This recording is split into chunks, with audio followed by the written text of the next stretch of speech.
Magandang araw, happy people!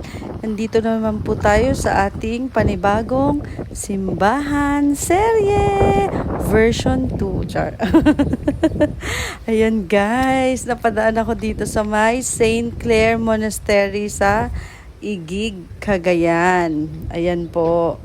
Nag-visit ako dito guys kasi ang tagal ko na atang last na nag-visit dito. Siguro 1 year na lagpas, ganun. Ayan guys, na-miss ko mag-visit. Kaya ayan, sinama ko kayo para makita nyo na rin ang famous Saint Clare Monastery dito sa Cagayan. Ang ganda nito guys. Kakaiba siya din na church. Ayan, ang palibot niya guys. Oh, di ba?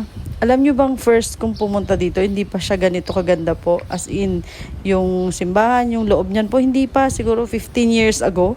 Kasi nung bago mag 1 year old ang anak ko or 1 year old niya, nagsimba kami dito. Yan, baby pa siya. Kaya di pa po ganyan kaganda talaga, promise.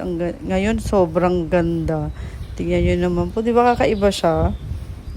Yan, para ma-visit. Maganda po mag-visit ganitong weekdays kasi walang tao. Kasi pag Sunday, ay punong-puno po yan hanggang baba ng mga nagsisimba.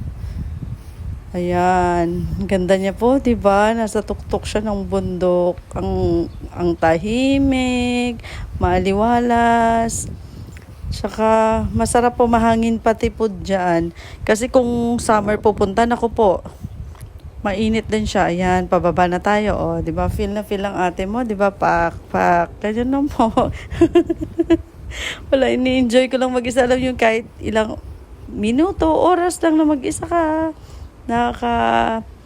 Gaan ng loob, ang sarap sa pakiramdam, 'di ba? Ang ganda ng view, in love.